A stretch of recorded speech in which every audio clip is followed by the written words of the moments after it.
I've built links for a lot of well-known brands like HubSpot, FreshBooks. These are all multi-million dollar companies, and these are way too big companies. These days, I'm focusing on a new link building method called. They thought that if these metrics are higher, we will pay the webmasters higher. What the webmasters started doing is they started manipulating these metrics. So what's the average price range looks like for a localized news website link? Usually under $200. What does your exact step-by-step process look like when you approach link building for a local business? There are three phases involved. We use 33 metrics to filter out a spam score should be less than 10. We studied like 1600 websites that sell links. Do you think domain age also plays a role? Yes, definitely. How do you outreach to them? You are always giving first instead of taking. Do you have any resource tools? This tool called .com. Hey everyone, welcome to another episode of the SEO Unleashed with Yash podcast, where we dive into everything you need to know about SEO and marketing in general. I'm your host Yash, and today we are diving deep into the local SEO link building. And joining me is Shaurya Jain. Shaurya is a well-known SEO expert and a link building agency owner too, and he's been helping business owners kind of drive more traffic to their website using link building tactics and stuff like that. Shaurya, welcome to the show. Hey, How's it going? it's going good, man. How are you? I'm great. Thanks for giving your time. Shaurya, for those who may not be familiar with your work, could you start telling us a little bit about yourself, your journey in SEO so far, and what you're focusing on these days? All right. So I've been in the SEO game for the last 8 years. I've built links for a lot of well-known brands like HubSpot, FreshBooks, a lot of household names, and I've worked with people over at SEMrush, Hrefs. I mean, the people who work over there. I've worked with some of those guys, and these days I'm focusing on teaching people a new link building method called the Fractionate link building method over at herculeanseo.com. So yeah, that's where most of my time goes these days. For the people who don't know about the companies you mentioned, these are all multi-million dollar companies, and these are way too big companies. You talked about a specific type of link building you're kind of focusing on right now. Can you tell us a bit about that? Yes. So, Yash, what I noticed in the link building space is that there's this over reliance on just two or three metrics like DR, DA, and traffic. So, what people have started doing is they have started manipulating these metrics. I like to call it the Cobra effect, basically, where people. So, let me share a quick story with you and the audience. So back in the 1800, when the Britishers were ruling India, they found a problem that there were too many snakes in the streets. What they did was they introduced a reward system where every time someone gave them a dead snake, they gave them a reward. So the purpose was to like reduce the number of snakes in the cities. But what ended up happening is people started breeding snakes and then killing those two just to claim the reward. So the effect was after this policy that the snakes actually increased in the city instead of decreasing. So how it relates to the to fractionate link building is that people, when they started rewarding, SEO started rewarding traffic, DR, and other metrics, they thought that if these metrics are higher, we will pay the webmasters higher. What the webmasters started doing is they started manipulating these metrics. So as a way to combat this, I've come up with a system. And yes, that's what I teach for free over at Herculean. Watch, I'll leave a link to it in the Yes. description as well. It's a pretty interesting stuff, to be honest. And yeah, it's something that I'm hearing for the first time. But yeah, jumping into the main stuff now. Starting with the very first question, how does link building for local SEO is different from from general or national SEO? Okay, so apart from getting the usual links that you get like from niche relevant websites, I think businesses really need to focus on getting links from city and state level newspapers and other organizations in their area and in their states to be really be able to show Google their local relevance. Like niche relevance is not enough. You have to show that you are one of the local like you are locally present there because there are a lot of sites rank and rent websites as well, that you will be competing with. So how do you stand out from those? You have to show Google that you are actually there by getting local links. So first method is to, of course, go and pitch local newspapers, and if they take your money and give you a link, then that's awesome. Otherwise, you could do some kind of PR stunt locally, like you host an charity event. You throw a charity event locally so that it's picked up by the local newspapers. And the third thing you could do is you could exchange links with other non-competing businesses in your area, in your state, and in your city. So let's say you are a gym. So what you could do is you could exchange links with supplement shops, chiropractors, or probably hospitals in the area. Google can see that you are getting links from other local businesses, so that way you can establish your local authority. So eventually, we are not just focusing on the niche links, but also kind of the localized links. Yes, You yes. talked about getting links from local newspaper news sites. So how exactly do you outreach them, and how do you get links from those particular websites? So the fastest way is to just pay them. So let's say you are in Phoenix, Arizona. Hmm. You search for hire a VA and ask him to compile a list of newspapers and bloggers in Hmm. Phoenix. The next thing you do is you just reach out to these people, these newspapers, and ask them that, hey, can you post about us, or if you can include a link to our site in one of your posts. Hmm. And if they get back to you with a price, they quote you a price, that's the fastest way. Hmm. Don't end up paying like more than $200 for any link. Yes. So what's the average price range looks like for a localized news website link?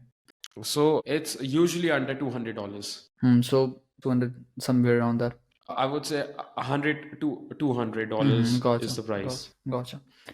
Coming to another question, what does your exact step-by-step process look like when you approach link building for a local business? What sort of Okay. links you build, and how do you actually start link building for them? Okay.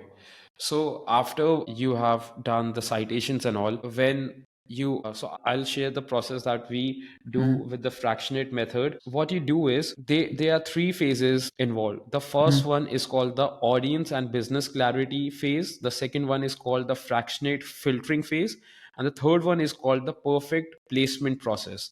Hmm. So in the first phase, audience and business clarity process, you ask yourself and ChatGPT a set of particular questions to understand what your business does, or what your Hmm. client's business does, and how what are the different audiences that are interested in the products and services of you or your client.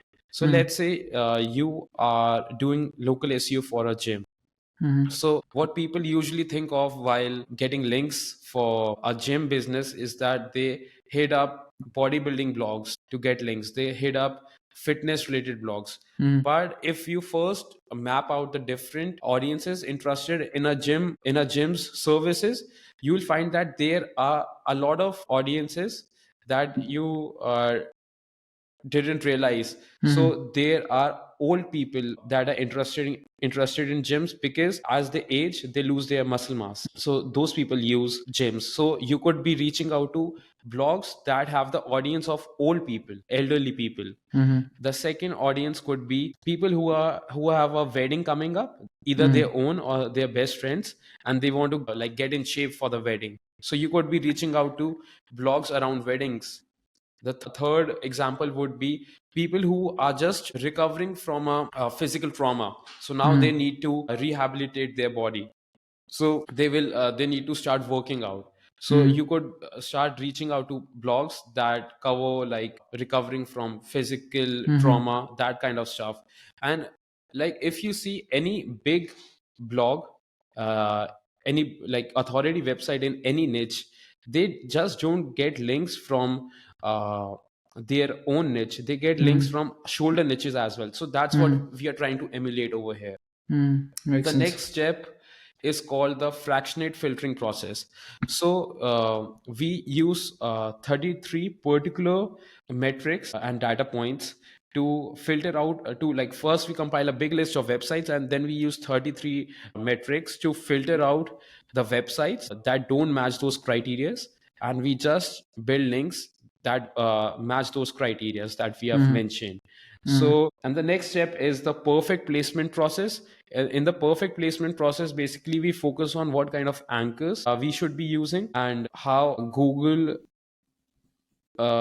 treats them. So what I mean by that is sometimes you don't even need to include your target anchor in the target keyword in the anchor text, because Google has a patent where they see the adjacent words in the sentence where your link is, and if they find the like the target keyword over there, they still counted as like towards the anchor text. So you are basically able to get the link juice of a link that has the target keyword in the anchor without even including the target keyword in the anchor. So that's the 3-step process we ask people to follow. And what else? Yes, so like going through the all 33 filters would be like quite long, but if you want me to dive into it, I could do it. Yep. We could share some of the filters in the upcoming questions. Yep. So I had this question that I wanted to ask you. How do you exactly vet those links? So I guess that this would be pretty much similar. So can you share? Obviously, 33 would be a lot, but if you could share at least few of them, it would Yeah, be yeah, great. yeah. All right. So let me pull up the Sure. Sure. process. So I'll share with you the ones that I think would give you the best bang for your buck. Sure. Uh, So, firstly, you have to see if the website has more. You have to make sure the website has more do follow referring domains as opposed to no follow referring domains. Because we have seen some sites have more no follow referring domains coming to their website as opposed to do follow referring domains. This basically means that the website is getting a lot of link spam. They are True. building a lot of links from social media websites, from directories, from low quality websites. So you want to stay away from these websites. The other thing is you should try to get links whose majority traffic is coming from a country where you want to rank, because Google has a patent where they favor websites where the traffic is coming from the same country where your own site is. The other thing you have to make sure is that there should be no fake traffic on the website. So a lot of people are trying to manipulate the traffic. So you have to go into Hrefs or SEMrush to see if they are like using bots and driving traffic for made up keywords. The website shouldn't be hacked. You could check this with Google Safe browsing tool. Yeah. Uh, because if Google can see it, that a website is hacked, then definitely getting a link from that website won't help you much, because it would devalue all those links. True. uh, uh, uh, we try to make sure that the website has an about us page and a privacy policy page, because in my experience, and like I did some small research studies on us for a small sample size, we noticed that websites that didn't have about us page or a privacy policy page, they usually were like link farms. They were selling links left and right, and they don't the reason they don't have an about us page or privacy policy page is because, like, think about a real business. If they are a real business, they want to comply with the laws. So they will True. set up a privacy policy page. They will set up an about us page so that the people visiting their website, they trust them more. They do business with them. But for a link farm, they just want to sell links. So they don't True. even care about privacy policy page and about us page. Makes sense. The most spam score should be less than 10. Uh, the website must have a sitemap. It shows that they care about their own SEO. So in the long term, like if you're getting a link from a site that has a sitemap, we use it as a proxy that they're caring about their own SEO. So it would help you in the long run, because they would try to maintain their traffic and all. Makes sense. The traffic should have some dollar value attached to it. So we studied like 1600 websites that sell links, and you'll be surprised to know that about 30% of those websites, even when they had traffic of more than 5,000, all these websites have traffic of more than 5,000, 30% of these websites had a traffic value of 0. Mm-hmm. So basically, they are ranking for invaluable. I would say, what's the Yeah, so for instance, XYZ height, those biography terms and stuff Yeah, like that. yeah, yeah. So Makes sense. basically, they are ranking for keywords that are not valuable at all. So how Mm-hmm. would getting links from such a site help you rank for valuable keywords which you are Mm-hmm. trying Makes to sense. rank for? Yeah, So that's one proxy that we use. gotcha. Yeah. So I'll definitely share more of these for the other questions that you Sure, have. sure. So, in a nutshell, if I could sum it up in three steps, it would be think holistically. For instance, you talked about gym. So, if it's a gym, it could be, the link could be from a health related website, elderly that you mentioned, relationship. Because, again, even in relationship, if you see people do, try to be a bit more attractive and they do Yeah, gym and stuff exactly, like that, exactly. then wedding and stuff like that, you then mentioned, then having a That's filter. why you are working out these days, I guess. Yeah, true. Then having a filter, you mentioned you are having 33 metrics to filter. But again, if you're a business owner who is just learning about SEO, you don't necessarily have Yeah, to focus on yeah. all of these. The ones you mentioned, the five or six, the ones you mentioned, they are pretty good to go. Then having a perfect anchor text, and the anchor text doesn't need to have that keyword in it. It could be a bit of entity related and stuff like that. Makes perfect sense. Getting into another question, this is a very important one, and I know a lot of business owners, SEOs, they do think a bit about this. How do you figure out the budget you need to rank a website? For instance, if I have got a, let's say, HVAC client, right? How do I know how much do I need to spend in terms of link building for this client? Okay. Uh, so if we are doing an analysis page wise, so Hmm. what we'll do is we'll search for the keyword and in Hrefs, Hmm. and we'll see, first of all, we'll see if there's a website with a domain rating similar to ours in the Hmm. top 10. If there is, or if there are multiple, we'll see how many links do they have to their own page, and then we'll see the DRs of those links itself. Hmm. And then we'll see how far we are in terms of those links. Hmm. And let's say like we need to get two more DR30 links and three more DR50 links. So we can calculate using, like, usually a DR30 link Hmm. costs like $60 and a DR50 link costs like $100. So we can figure out that we need this much, we need to spend this much. But an easier way to do this would be using a tool called linklaunch.com. Hmm. So instead of like going through Hrefs and typing each keyword again and again, you just use link launch. You define your keywords that you want to rank for, and it does all this analysis for you, where they show like how many backlinks you need for each particular target page that you have, and it provides you a lot of different data as well, like what's the by how much page authority, most page authority, like Hmm. you need to cover Hmm. ground, and how old the links of the competitors are, and how old are yours. So Hmm. like a lot of different data you can get with that tool, and right now it's free, so Oh. that's an additional bonus. Yeah, That's a fantastic share. yeah. A follow-up question on this: do you think domain age also plays a role? For instance, let's say I've got a competitor whose domain age is, let's say, 5 years, versus me. I've got, let's say, a domain with 1 year age. So do you think even if I have the same number of links, be it relevancy or be it niche relevancy or be it authoritativeness, if I'm on the same page with that, still do you think that particular competitor will rank above me? So if everything else being equal, then Hmm. yes, definitely. Hmm. Like there Hmm. was this study by Hrefs where Hmm. they showed that pages that were 3 years or older, they Hmm. rank better than newer pages. So yeah, Hmm. there's some data to back that up. You talked about, kind of comparing, or let's say, the backlink quantities with our competitors, right? But how do you exactly quantify niche relevancy? The main stuff is, let's say, I've got 5 DR50 backlinks. The competitor has got 10 DR50 backlinks. Other thing, it's on same level. We can see that we have five more DR50. Sorry, the competitors have got five more DR50 backlinks. But then again, do you also compare the domain relevancy or the niche relevancy of Yeah. those links to us? Yeah, that if we do that, that would give us even better idea, Hmm. and help us optimize our budget even better. So I'll Hmm.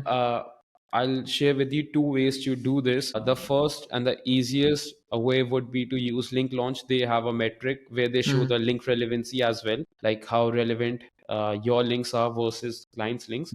And but if you are doing, if you want to do it manually, you can use a metric called Majestic Topical Trust Flow. So what Majestic does is it classifies each, like, so let's say you put in your website ranking10x.com into Majestic. So it would show you the categories of each and every backlink to your website, and then it groups them together. So let's say you have 100 links to your website. So if like 30 of those are from SEO niche itself, another 30 is from digital marketing, another 20 is from health, and another 20 is from fitness. So it would give it four scores: TTF 0, TTF 1, TTF 2, and TTF 3. TTF 0 would be SEO, TTF 1 would be digital marketing and health and fitness. So the TTF 0 is always the biggest bucket. So like using these four categories, you can see where what's the categories of the backlinks at a like glance. You don't have to like go in and do it manually. Gotcha, makes sense.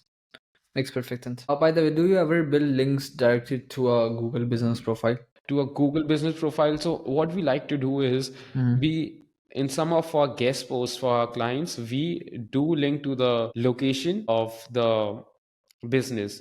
So like you must know there's an option to embed the map directions to a business. So we embed it in the guest post. So it kind of like gives Google like more like relevant more signals of the relevance of the guest post, but we use it sparingly because it's not very common to be like including links to Google map directions on other websites. True. But yeah, we do use it. Yeah, so it doesn't sound natural to build a link to a CID URL of a Google map, a Google business Yes, profile. yes, Yeah, yes, makes yes. sense. Coming to another question, citations. Citations used to be something that would just rank you, kind of even in a week or two, 5, 6, 7 years ago. But how do you see citations these days? Are they still relevant? And are you doing anything different when it comes to them? See, citations, since citations are so cheap to acquire, the like the normal ones, we like to use those even if they don't help, because they are so cheap. We use it just in case they help us. But these days, what we are focusing on are the directories that rank in the top 100 for our target keywords. So for every client, we make a list of those directories that are ranking for the target keywords. Usually there are like 10 to 15 directories that are ranking in the top 100. And then we make our clients register on those. So there Gotcha. are two benefits to these. First of all, you are getting links from sites that are already ranking for your target keywords, and so there's a lot of relevance there, link relevance. The second is you also get leads directly to your business because they are ranking themselves, and at the end of the day we are trying to do all this SEO thing for leads. So True, yeah. true. Gotcha. So are you just doing these, or are you kind of pairing them up with the other, the traditional method where you kind of list on hundreds, 100 directories, 200 directories? Yeah, we do like acquire those citations, the 100 and 200 ones, just because like I said, they are so cheap to do. And if even if there's 1 in 100 chance that they'll help us, it makes Yeah, sense for us yeah. to do it. Gotcha. So regarding the quality ones that you said, so you kind of go on Google and search for that specific term and see which one's ranking and then Yeah. go and register on those. Yes. Makes sense. Coming to a follow-up on this. So other than these citations, what are some other foundational backlinks that you build? Other foundational backlinks. Yep. So we are using press releases these days, and press releases help you rank the home pages really well, because it's very common to link to home pages from press releases. And the other thing we like to do for local clients is to get links from non-competing businesses in the area. So that provides a lot of local relevance. So they are hard to come by Yeah, because I mean, when there's no money involved, because you true. can't just pay other businesses to link to you. So it's not that fast, but we get those links as well. So yeah, to follow up on this first one, press release. So how do you kind of go with them? So do you have any vendor that you just purchase it from, or do you have your own internal team who kind of works on that? Yeah, so we just go with a vendor. It's faster that way. They already have established relationships for like I guess $100. You get listed on 150 press release websites. You so even that makes sense monetarily. Yeah. So are you purchasing that from, let's say, Fiverr, Legit, or those Yeah, platforms? yeah. I mean, I don't want to name any particular service, but like they are all the same. Yeah. Makes sense. Yeah. Other thing that you mentioned, getting links from same city but but other niche businesses, right? So how do you outreach to them? What's the stuff that you mentioned in an outreach email? Yeah. So in while outreaching to these businesses, you have to make sure that you look as legit as possible, and you are always giving first instead of taking. So uh, I I shared an email template over at the conference. Yeah. So I wish I could show it here, but after this call, I'll share Yeah, it so if that you you could could just, link yeah, to it. Yeah, yeah, yeah. I'll ask my editor to add it. Yeah.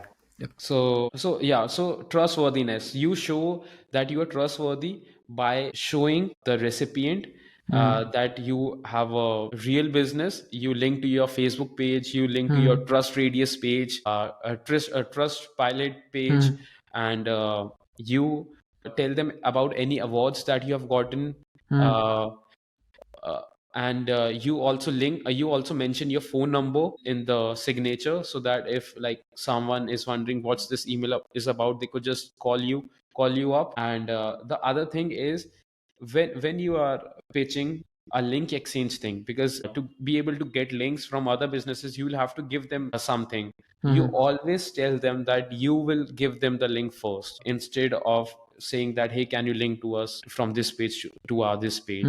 And you don't even like, this is not totally related to what we're speaking about here, but you don't need to give links from your own website that you're trying to rank. You can just get links from a guest post farm to their website for like 30 or $40, and then in exchange you will get a much more valuable link from a real business website. So that is definitely worth more than like 30 or $40. Yes. Your conference talk is coming to my mind. So yeah, for the people who don't know, Shaurya was actually a speaker at Linkbuilding Mastery Summit or conference that happened in Chiang Mai last month. So yeah, when you talk about getting links from, let's say, competitors' website, do you get links from their blog post and to your blog post, or is it more of a kind of links towards your homepage? So they most of the businesses, they're open to giving links from their blog post, but you can get links to your service page, your home page. Like getting links to your blog post doesn't really make sense for a local business. So we try to get it to our service pages or the home page. Gosh, that makes sense. Yep. So the last one, finally, for our listeners out there, who want to improve their, their link building game, do you have any resource tools, maybe a great website or tips that can help them get better quality links at a lower cost? Okay, so first I'll give the listeners three more tips on how to like get better backlinks, and then I'll tell them where they can learn the entire fractionate link building method. So one thing that they can use to get better backlinks is to check the yearly tech spend of the website they are considering to get links from. So there's this tool called builtwith.com.